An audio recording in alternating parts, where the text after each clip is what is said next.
Bonjour à vous, Philippe de l'Aiguisoire à Val-David. Je fais une petite vidéo sur les réparations des couteaux. Parfois, les gens viennent avec un couteau avec une pointe cassée. Ils me disent, y a-t-il quelque chose à faire avec ça? Oui, en fait, les pointes, il n'y a pas de problème. Les pointes, c'est quand même une partie fragile du couteau. Donc, si vous l'échappez, par exemple, par terre, ça se peut que la pointe casse.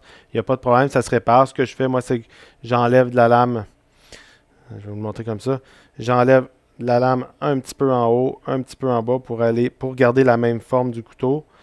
Puis on le raccourcit un petit peu. Évidemment, un couteau, quand on casse la pointe, ça va le raccourcir. Donc les pointes, ça se répare bien. Ce qu'il va y avoir souvent, c'est des brèches. On va voir ça plus dans les couteaux japonais. Une brèche ou une coche, là. Des fois, ça va avoir 2, 3, 4, 5 mm de profond. Là, si la personne par exemple, pogné un os ou quelque chose, ou l'a accroché, ou en tout cas, ça fait une coche. Il n'y a pas de problème, ça s'arrange. Ce qu'on fait, c'est que moi, je viens l'amincir. En fait, je viens remonter cette ligne-là ici.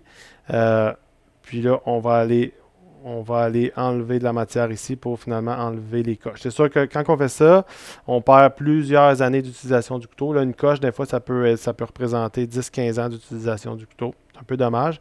Mais tant qu'on a assez d'espace entre les jointures puis la lame, le couteau est toujours utile. C'est sûr qu'on va s'assurer de garder la même géométrie de la lame, sinon ça va être un couteau qui va devenir trop épais et ne fonctionnera pas bien. D'ailleurs, ça c'est une autre réparation que je fais souvent. Les couteaux sont souvent, excusez-moi là, à cause du reflet, souvent les couteaux sont beaucoup trop épais ici, donc il faut les amincir. On le voit ici, là, les moutures, là, ça s'amincit. Normalement, moi ce que je fais, j'utilise une meule à l'eau comme ça. Pas une meule, excusez-moi, une courroie à l'eau. Donc, j'utilise ça pour réparer les pointes, pour amincir les couteaux, réparer le profil. Ça, c'est un autre truc aussi. Ce qu'on va voir des fois, ben, en fait, ça arrive vraiment souvent.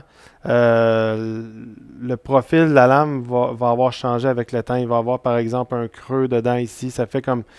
Ce qu'on voit souvent, c'est un couteau à talon haut, ce que j'appelle, là. Donc, faut toujours s'assurer que le couteau touche à la planche à découper partout, mais ça peut arriver qu'en effet, il y a une partie qui est plus basse ici, donc ça s'arrange bien. Donc, modifier le profil de la lame, c'est tout sur ma machine à bande à l'eau que je fais ça. C'est à l'eau, surtout pour ne pas chauffer les lames. Puis également, ça fait moins de poussière. Donc, les pointes, corriger le profil, amincir, on peut même changer la forme du couteau.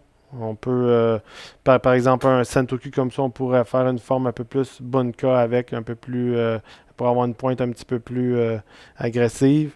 Ce que je fais pas ici, c'est réparer les manches des couteaux européens. J'ai pas d'outil de travail du bois. Éventuellement, là, j'aimerais savoir peut-être un partenariat là, avec quelqu'un pour ça. Fait que pour les manches, pour l'instant, les manches européennes, je ne les répare pas. Les couteaux japonais, si jamais le manche s'enlève ou s'il est brisé, on peut l'enlever puis en rajouter un autre. Ça, je les commande du Japon. Donc ça, il n'y a pas de problème pour les manches de couteaux japonais. Je peux vous les réparer.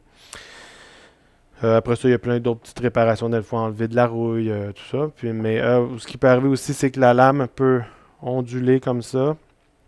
Donc là, avec marteau en club, je peux arriver à le remettre pas mal droit. Des fois, ça revient pas exactement comme c'était, là. C'est pas évident, là, une lame qui est très très fine comme ça, mais on arrive à quelque chose qui est quand même bien. Parce que si la lame elle est ondulée, je peux pas l'aiguiser, là, ça donnera pas un bon résultat. Ce qui peut arriver aussi parfois, c'est que la lame plie d'un côté. Donc ça, il faut le ramener avec marteau enclume. Ça se fait quand même assez bien. Ça peut arriver parfois que si ça a tellement plié que là, je veux le ramener, puis là, ça casse. Ça fait ça parfois. Si l'acier a trop plié, je le ramène droit, ça casse. Donc à ce moment-là, c'est souvent les pointes. Ça. Quand ça fait ça, ben, on le casse, puis on le raccourcit un petit peu, puis on lui fait une belle pointe. Fait que voilà, pour les réparations de couteaux, tous les tarifs sont sur mon site. Tout est là. Ça va me faire plaisir de prendre soin de vos vieux couteaux.